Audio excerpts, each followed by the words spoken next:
السلام عليكم ورحمة الله وبركاته.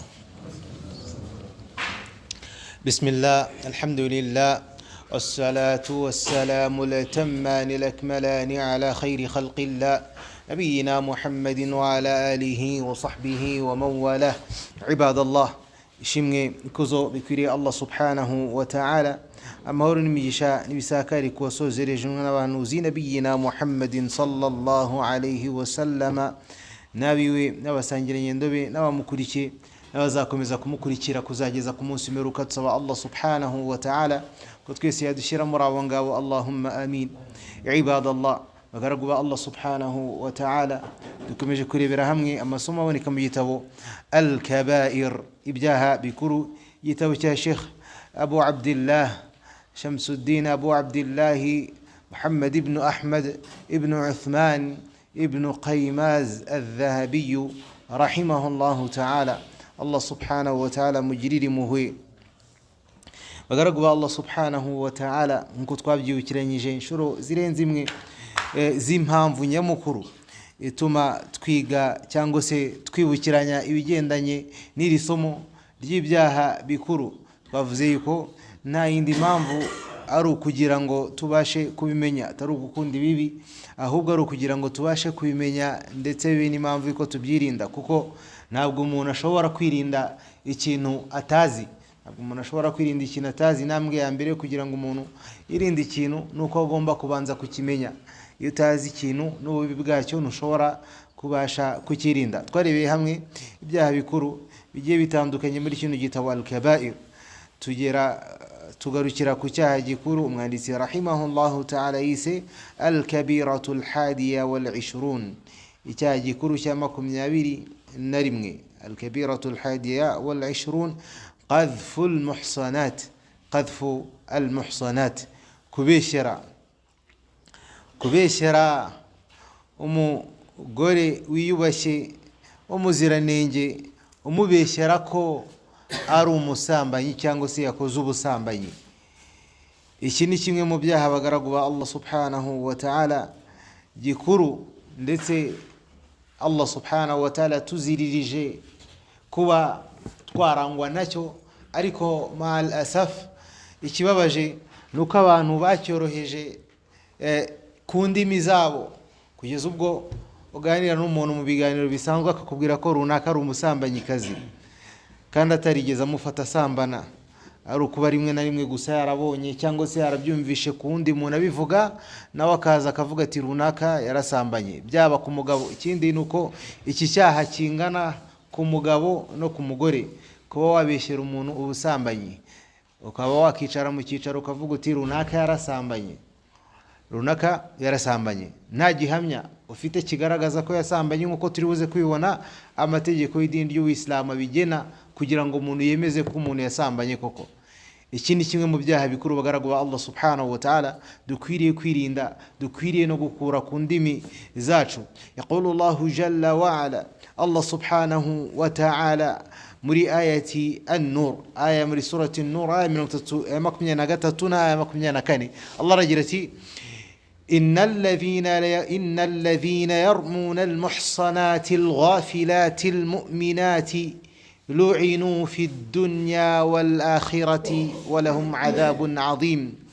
Ati mu byukuri babandi babeshyera abagore biyubashye babaziranenge kandi babemera Imana, bakababeshyera icyaha cy'ubusambanyi, abo ngabo lu'inu fi dunya, abo baravumwe ahangaha ku isi, wal akhirati, no ku munsi w'imperuka, wa lahum 'adhabun 'adhim, kandi bazaba banafite ibihano bihambaye kuri uyu munsi w'imperuka. Allah subhanahu wa ta'ala turinde kuba muri bo.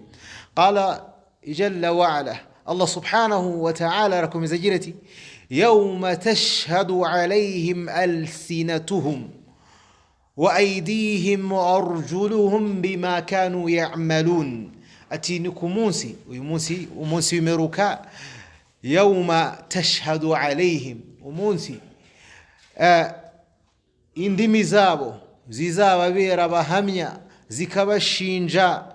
zikabashinja ibyo bakoze, wa aidihim n'amaboko yabo, wa arjuluhum n'amaguru yabo, bima kanu ya'malun, zikabashinja ibyo byose, bikabashinja ibyo bakoraga, ibyo bakoze n'ibyo bavuze. وقال الله جل وعلا ننوني الله سبحانه وتعالى أكتبقي رجلتي والذين في آية النور آية كني والذين يرمون المحصنات نبابان دي بشينجا بكان بيشرا أبي مرمانا كزي بيوبشي بابا زيرانينج بكا بيشرا icyaha cy'ubusambanyi akavuga ko basambanyi. thumma lam ya'tu bi arba'ati shuhada'i. Ahangaha uw'islamu bwashyizeho imipaka, bunemerera abantu kuba bavuga bati runaka yasambanye ariko bujuje ibingibi Allah subhanahu wa ta'ala avuze muri Qur'an. thumma lam ya'tu bi arba'ati shuhada, abazavuga ngo runaka yasambanye nibarangiza ntibazane abashahidi, abahamya bane bo guhamya ibyo bintu koko runaka yasambanye, fajliduhum 80 jalda, muzaba kubita ibiboko. Abayobozi taban, abayobozi bashinzwe kureberera abandi mu Islam bazaba kubita ibiboko 80, bazaba kubita ibiboko 80. Icyo ni igihano cya mbere bazabaha ahangaha ku isi. wala taqbalu lahum shahadatan abadan, kandi ntibazigere bakira nyuma yaho, ntibazigere bakira ubuhamya bwabo ukundi, kwakira ubuhamya bw'umuntu ukundi bagaragu ba Allah subhanahu wa ta'ala. Iyo umuntu abeshye icyaha cy'ubusambanyi umugenzi we, yarangiza ntazane abo bahamya ibyo ngibyo, ahanishwa nanone ku isi kutakirirwa ubuhamya bwe, yaba ubuhamya bwo kuba yaba umuhamya w'indowa mathalan, ubuhamya bwose, kuba yaba umuhamya w'indowa hagati y'abantu babiri bashyingiranywe, ntago yemerewe kutangwamo umuhamya, ntago byemerwa.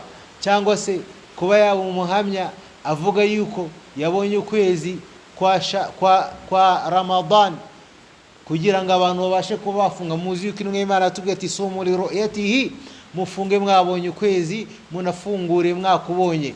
Yazanye ubwo buhamya bw'uko yabonye ukwezi, turamubwira tuti la, wowe waguye mu cyaha cyo kubeshyera umuntu ubusambanyi, ubuhamya bwawe ntabwo bwakirwa. Niba warabeshyeye umuntu ngo yasambanye, nta nubwo byakunanira kubeshya abantu ko ukwezi kwabonetse kandi kutabonetse. Ikindi bagaragu Allah subhanahu wa ta'ala, Allah arakomeza agira ati wa ulaika humul fasiqun, kandi abo ngabo ni nabo nkozi z'ibibi, abo ni nabo nkozi z'ibibi. بين الله تعالى قال رحمه الله تعالى الذهب رجلتي بين الله تعالى في الآية الكريمة الله سبحانه وتعالى مرونغ متاغتفو أغرق شيء أن من قذف امرأة محصنة كمونو uzibesha akabeshera umugore wiyubashye w'umuziranenge, akamubeshera ubusambanyi, hurratan afifa, akamubeshera ubusambanyi, annahu mal'unun fi dunya, kari kivume ahangaha kuri no si Allah subhanahu wa ta'ala no ku munsi w'imperuka, kandi akazaba afite ibihano bihambaye ku munsi w'imperuka. alayhi fi dunya alhad, ndetse akazanahanwa ahangaha kuri no si akubitwa ibiboko 80.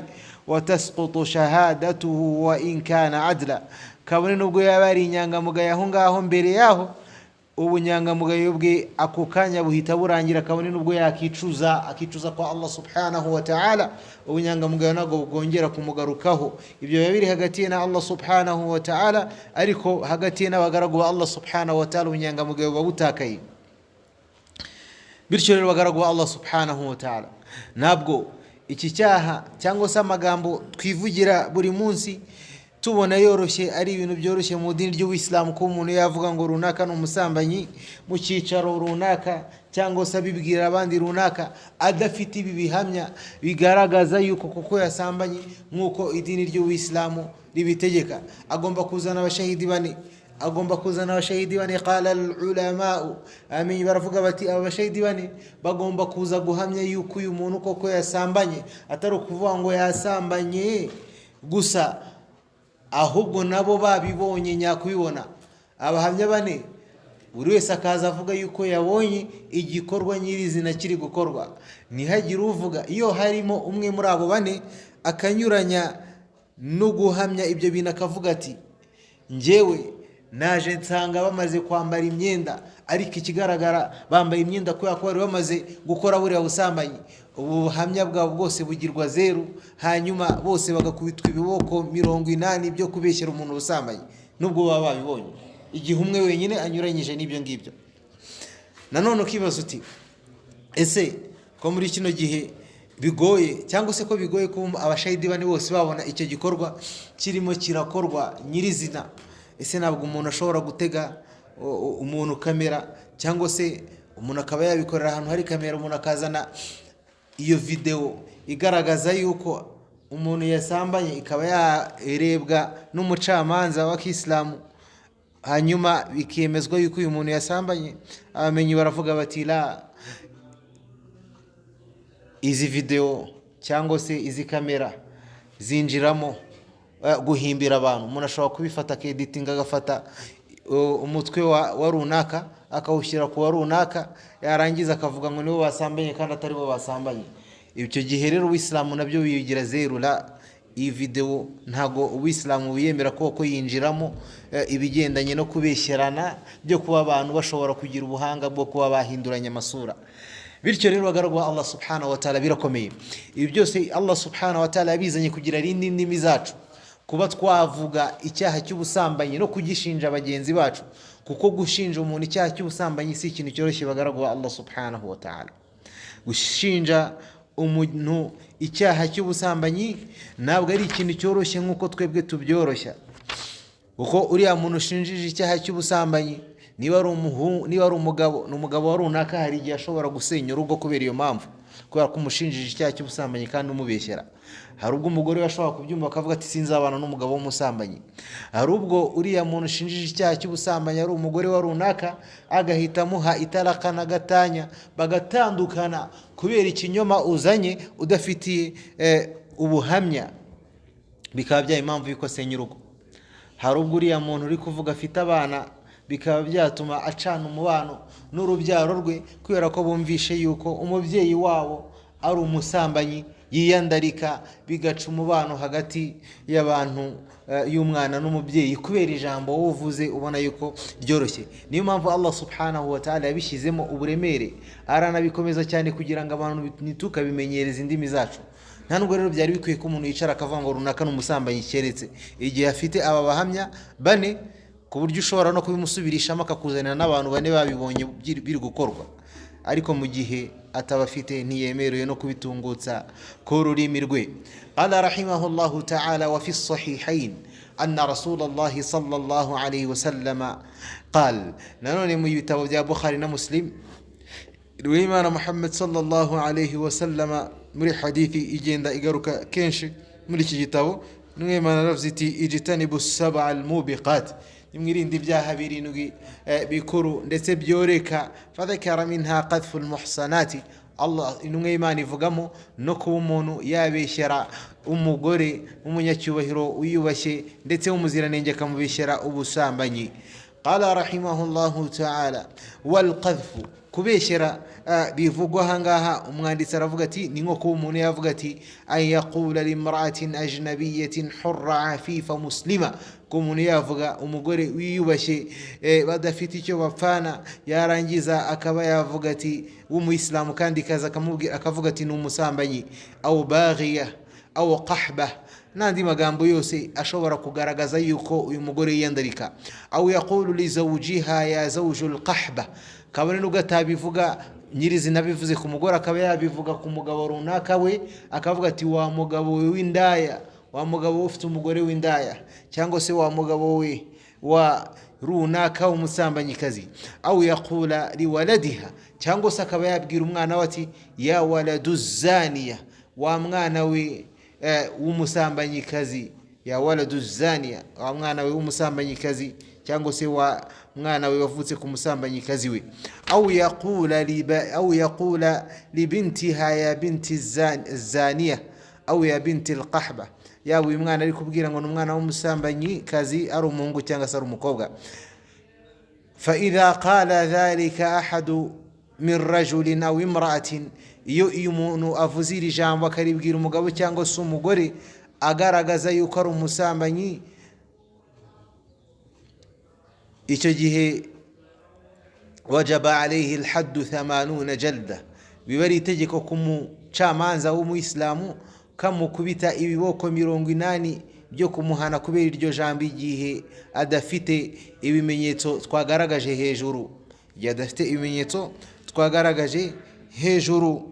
Fa illam yuqim bayyinat, iyo nta bimenyetso by'abashahidi bane baje babona ibyo bintu, babona yuko uyu muntu ari umusambanyi, uyu muntu akubitwa ibyo biboko. Idha talabathu bidhalika allati qadhafaha, igihe wa wundi yashinjije icyaha cy'ubusambanyi azamuye ikirego cye akagizamura ku mucamanza, icyo gihe kubitwa ibyo biboko 80.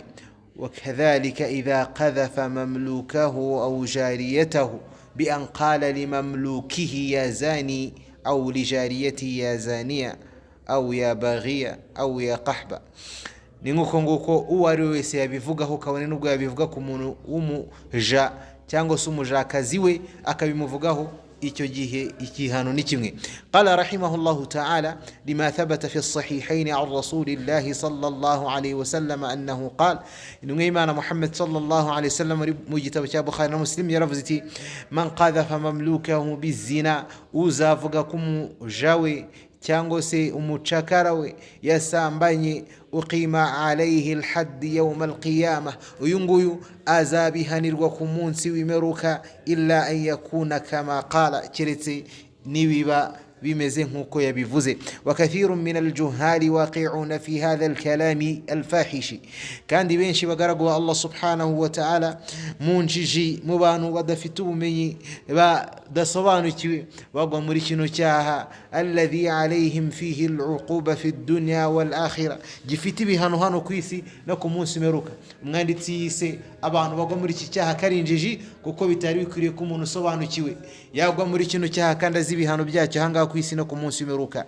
Qala rahimahullahu ta'ala, umwanditsi Allah subhanahu wa ta'ala amwishimire aragira ati walihadha thabata fi sahihayn an rasulillahi sallallahu alayhi wa sallam, tiniyo mpamvu mu gitabo cya Bukhari na Muslim hari imvugo y'intumwa y'Imana Muhammad sallallahu alayhi wa sallam igira iti inna ar-rajula la yatakallamu bil kalimati ma yatabayyanu fiha, umuntu aha kwisi hari ubwo umuntu hano kwisi avuga ijambo ma yatabayyanu fiha, ijambo atitayeho, abona yuko iryo jambo ryoroheje, akabona ko ari ijambo ridafite uburemere, yazillu biha fi an-nar, ariko iryo jambo avuze rikaba ryamurindimurira mu muriro wa jahannam, ab'ad mimma bayna al-mashriqi wal-maghrib, mu ntera ingana cyangwa si rutakure intera iri hagati y'Iburasirazuba n'Iburengerazuba hano kwisi.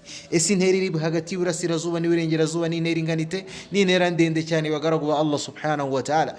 Intumwa y'Imana yatubwira iti rero hari ubwo umuntu ashobora kuvuga ijambo ataryitayeho, abona ko ari ijambo ryoroshye kuri yo kurivuga ku rurimi, rikaba ryamugwisha mu muriro wa jahannam, mu ntera rikamugwisha mu ndiba y'umuriro, mu ntera irenze kure iri hagati y'Iburasirazuba n'Iburengerazuba.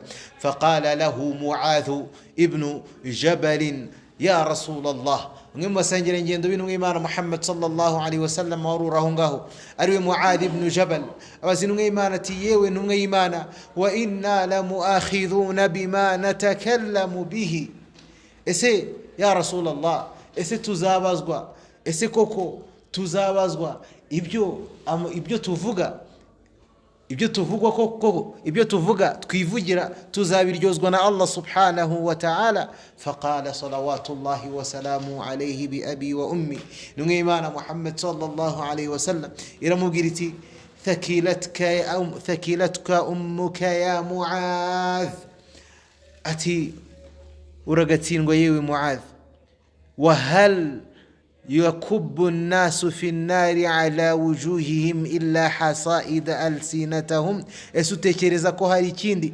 kizarindimurira abantu mu muriro uretse imisaruro y'indimi zabo. Ni nko kumubwira, ni nkaho intumwa y'Imana Muhammad sallallahu alaihi wasallam ari mubwiti mu bintu bikomeye bizatuma abantu bajya mu muriro n'ururimi. Nta nubwo rukwiriye gutangara uvuga ngo tuzabazwa cyangwa se tuzaryozwa iby'indimi zacu bizivuga, kubera ko ahubwo bizinjiza abantu cyane mu muriro ari indimi zabo.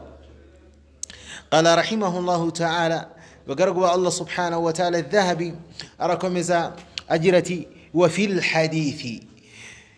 hadithi nanone muri hadithi الذي اتفق عليه البخاري ومسلم ياكرنا بخاري ومسلم يمريجنا بخاري ومسلم بتوبجابو بجيمهم الصحيحين حديث يترسك أبي هريرة رضي الله عنه يا رفزتي إيمان محمد صلى الله عليه وسلم يا رفزتي من كان يؤمن بالله واليوم الآخر فليقل خيرا أو ليصمت.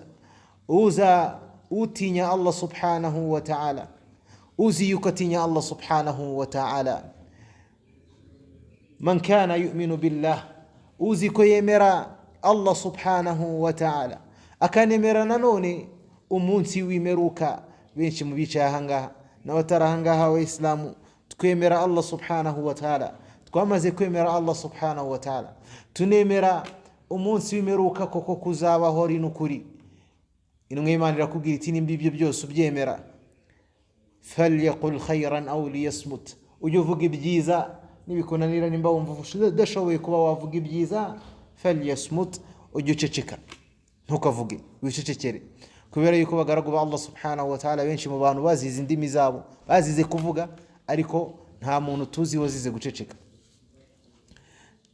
Ni bakeya bashobora kuzira guceceka ahantu runaka akenewe wenda kuvuga akaba yaceceka, ariko iyo umuntu acecetse arasalimika, ntahura n'ibibazo. Benshi mu bantu bicuza amagambo bavuze, ariko benshi mu bantu ntago bajya bicuza aho bacecetse. Guceceka bagaragu ba Allah subhanahu wa ta'ala n'ubutunzi bukomeye. Nayo mpamvu intumwa y'Imana yabitugiriyemo inama iratubwira iti niba nta byiza ufite byo kuvuga ceceka, kubera ko kenshi hari ubwo umuntu yicara akicuza ijambo yavuze, hari n'ubwo umuntu amara kuvuga ijambo agashaka gusubirayo ngo aritangira rigarure, ariko bidashoboka. Twicuze duceceke, nituzicuze ku magambo twavuze kandi dushoboye kuba twaceceka. Yaqulu Allahu tabaraka wa ta'ala fi ayati Qaf, Allah subhanahu wa ta'ala muri aya iboneka muri suratu Qaf aya 18, Allah subhanahu wa ta'ala atubwira ati, atugaragariza ubuhambari bw'amagambo tuvuga, aragira ati ma yalfidhu min qawlin illa ladayhi raqibun atid. Allah subhanahu wa ta'ala aratwibutsa, Allah jalla fi'ula aratwibutsa kano magambo tuvuga atarangira gusa, ahubwo akatubwira ati umuntu nta jambo na rimwe ashobora kubavuga cyangwa se yavuga ngabura umugenzuzi muri hafi uryandika. Bagaragu ba Allah subhanahu wa ta'ala dufite abagenzuzi bari iruhande rwacu, bari kwandika aya magambo ndi kuvuga kano kanya, bari no kwandika amagambo y'abandi bari ahandi, nabo bafite abagenzuzi babo bandikayo bari kuvuga, bari kwandika amagambo y'abari hano bicaye n'abashobora kuba bavuga. Uwo ari we wese ibyo avuga barandika. Ntabwo rero byari bikwiriye bagaragu ba Allah subhanahu wa ta'ala kuzazuka ukazurwa imbere ya Allah subhanahu wa ta'ala ukaramburirwa igitabo cyawe kirimo amagambo uzajya usoma, bakagubwira amagambo wavuze ukayirebera nawe ubwawe bikagutera isoni kubera amagambo wavuze utari ukwiriye kuvuga. Dukwiriye kwitoza umuco wo guceceka igihe tudafite ibyiza byo kuvuga. قال رحمه الله تعالى mwanditsi Allah subhanahu wa ta'ala mugirira murakomeza agira ati waqala Uqbatu ibn Amir, nanone musangira nyundo n'Imana Muhammad sallallahu alayhi wa sallam. Uqbatu ibn Amir qala ya rafzati ya Rasulullah man najah, yabajije n'Imana Muhammad sallallahu alayhi wa sallam ati ye n'Imana ni gute umuntu ashobora gukiranuka nukuhe?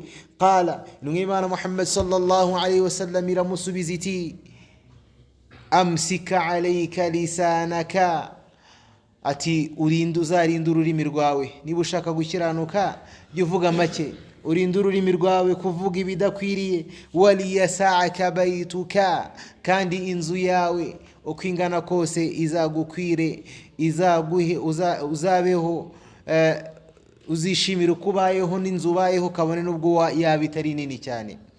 wabki ala khati'atika, unarizwe n'icyaha cyawe igihe wagikoze, ikosa ryawe waguyemo n'icyaha cyawe bikurize, wicare urire kubera icyaha wakoze, amarira amanuke agwe hasi kubera gutinya Allah subhanahu wa ta'ala n'uburemere bw'icyo cyaha n'iryo kosa waguyemo. Wa inna ab'ada an-nasi ila Allahi al-qalbi al-qasi, kuko umuntu uri kure ya Allah subhanahu wa ta'ala kuruta abandi n'ufite umutima winangiye, umutima udashaka gutinya Allah subhanahu wa ta'ala, uwo niwe muntu uri kure ya Allah subhanahu wa ta'ala, kandi twishimiye turifuza kuba twaba hafi ya Allah subhanahu wa ta'ala. وقال صلوات الله وسلامه عليه في الحديث الذي يرويه الترمذي وأحمد وصححه الألباني في السلسلة الصحيحة. ننني الترمذي مري حديث يكرنا الترمذي أحمد إمام محمد صلى الله عليه وسلم لفظتي إن أبغض الناس إلى الله الفاحش البذي الذي يتكلم بالفحش ورديء الكلام. إمام رتبجيتي إن أبغض الناس إلى الله، umuntu urakarirwa na Allah subhanahu wa ta'ala cyane kuruta abandi, umuntu urakarirwa na Allah subhanahu wa ta'ala cyane kuruta abandi ni wa wundi al-fahish, urangwa n'ibikorwa byo gukora ibikorwa by'urukoza soni, al-badhi uvuga amagambo mabi y'urukoza soni, utavuga amagambo meza. Nk'isomo ryacu turiho uyu munsi, ko umuntu yarangwa no kuvuga ngo runaka n'umusambanyi, umuntu yanyura akavuga uriya n'umusambanyi turamuzi, uriya mukobwa n'umusambanyi kazi turamuzi. N'amagambo mabi adakwiriye kujya ku rurimi rw'umwemeramana. Alladhi yatakallamu bil fuhshi wa radi'il kalam, umuntu rero uvuga amagambo y'urukoza soni n'amagambo mabi atandukanye n'aya tuvuze ari mu bwoko bwayo, uyu Allah subhanahu wa ta'ala murakarira cyane, Allah subhanahu wa ta'ala ntabwo amwishimira. وقانا الله وإياكم شر ألسنتنا، وقرقوا الله سبحانه وتعالى الله أترين ibibi by'indimi zacu, Allah turinde ibibi by'indimi zacu bimanihi wa karamihi, kubw'ubuntu bwe. Innahu jawadun karim, kubera ko Allah subhanahu wa ta'ala n'umunyabuntu buhebuje. ولعل في هذه كفاية، dusoreje ahangaha isomo ryacu ry'uyu munsi. والله تعالى أعلى وأعلم.